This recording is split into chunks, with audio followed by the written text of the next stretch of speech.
તો નમસ્તે વિદ્યાર્થી મિત્રો, ફરી એક વખત તમારા સૌનું હાર્દિક સ્વાગત છે એક નવા વિડીયોમાં। આજે આપણે ગુજરાત પોલીસ ભરતીનું જે પણ પીએસઆઈની એક્ઝામ લેવાયેલી છે એનું મેરિટ ક્યારે આવશે પહેલાં તો એની ચર્ચા કરીશું અને ફાઇનલ કટ ઓફ કેટલું રહેશે એની ચર્ચા કરીશું।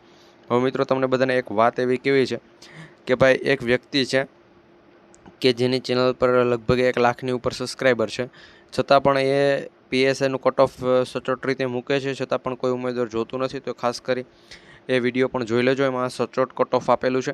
અને મિત્રો, તમને જો એ ઓફિશિયલી કંઈ પણ માહિતી આપે છે તો તમે ત્યાં જોતા નથી। અને બીજી વાત કે તમને જે પણ અત્યારે હવે ઓફિશિયલ માહિતી એક છે કે જે હું અત્યારે તમને આપીશ કે કટ ઓફ કેટલું રહેશે, એના ઉપર ટ્વીટ આવેલી છે કે ભાઈ કેટલા માર્ક હશે તો સિલેક્શન થઈ જશે, શું થશે શું નહીં થાય। એ પહેલાં જો તમે આપણી જીપી ઓફિશિયલ યુટ્યુબ ચેનલ પર નવા હોય તો ચેનલ સબસ્ક્રાઈબ કરી બેલ નોટિફિકેશન ઓન રાખજો। પીએસઆઈનું જે પણ શું કહેવાય મેરિટ છે, તમારું રિઝલ્ટ પેપર 2નું અને આખું રિઝલ્ટ સોરી મિત્રો, આખું રિઝલ્ટ ક્યારે આવશે એના ઉપર છે આ વિડીયોમાં મહત્ત્વની ચર્ચા કરવાના છે। અને ફાઇનલ કટ ઓફની પહેલાં તમને જે પણ ટ્વીટ ને બધું છે એ બતાવી આપું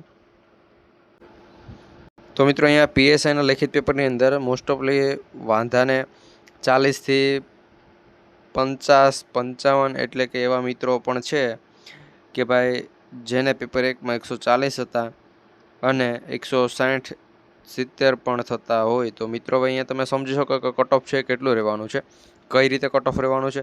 એટલે મેરિટની શક્યતા જો અપ જાય તો 220 જેટલું રહે અને ડાઉન જાય તો 205થી 210 જેટલું રહે। તો મિત્રો, અમે તમને જે પણ કટ ઓફ કીધેલું છે એમાં પણ મિત્રો આ પ્રમાણે જ છે। મોસ્ટ ઓફલી જનરલ કેટેગરીને 220 સુધીનું લગભગ છે।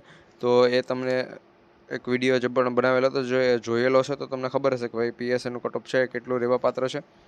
એના પછી જો મિત્રો નીચે શું લખેલું છે એની આપણે વાત કરીએ તો અહીંયા હવે પેપર 2માં કોણ છે એ બાજી મારે એના ઉપર ખબર પડે ભાઈ। પેપર 1ની અંદર તો ચાલો ભાઈ તમે સારા એવા માર્ક્સ કવર કરી લો અને તમારું પેપર 2 છે એ ચેક થાય છે, પરંતુ પેપર 2માં તમે પાસ છો કે પછી નપાસ છો ભાઈ, પાસ કે નપાસ એના ઉપર છે ખબર પડે કે ભાઈ તમારું સિલેક્શન થશે કે નહીં। બાકી જો મિત્રો તમે પીએસઆઈમાં પણ હશો અને કોન્સ્ટેબલમાં પણ જો મિત્રો તમે ફોર્મ ભરેલું હોય અને પરીક્ષા આપી લે તો કોન્સ્ટેબલનું પેપર અઘરું હતું, એના કારણે જો એમાં તમે સારા માર્ક્સ કવર કરી લો આરામથી કોન્સ્ટેબલમાં પણ તમારું સિલેક્શન થઈ જાય છે।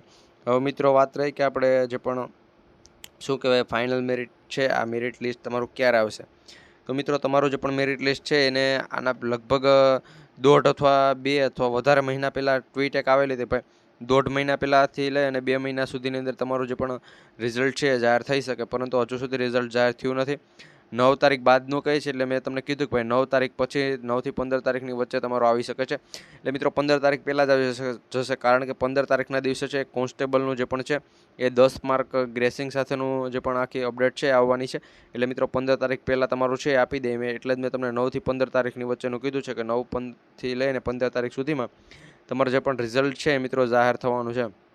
અને એના પછી જો મિત્રો વાત કરીએ તો પેપર 2ની અંદર છે એ કેટલા માર્ક હોય તો અને કયા ઉમેદવારોનું સિલેક્શન થઈ જાય એ પણ મિત્રો આપણે ખબર પડી જાય। એના પછી મિત્રો તમારે કેટલા માર્ક્સ હોવા જોઈએ, કઈ કેટેગરીના કેટલા ઉમેદવારો પાસ થયા છે પેપર 2ની અંદર અને કેટલા ઉમેદવારો ફેલ થયા છે એ પણ તમને જણાવી દેશું। તો મિત્રો, એના માટે આપણે જીપી ઓફિશિયલ યુટ્યુબ ચેનલ પર નવા હોય તો ખાસ કરી ચેનલ સબસ્ક્રાઈબ કરી બેલ નોટિફિકેશન ઓન રાખજો, જેથી કરી એમાં આવી અપડેટ છે તમારા સુધી પહોંચાડતા રહે। અને મિત્રો, આવી કંઈ પણ અપડેટ આવે તો આવી અપડેટ પણ અમે 100% તમારા સુધી પહોંચાડતા રહીશું। તો ચેનલ સબસ્ક્રાઈબ કરવાનું ભૂલતા નહીં। મળીશું ફરી એક વખત નવા વિડીયોમાં। જય હિન્દ, જય ભારત।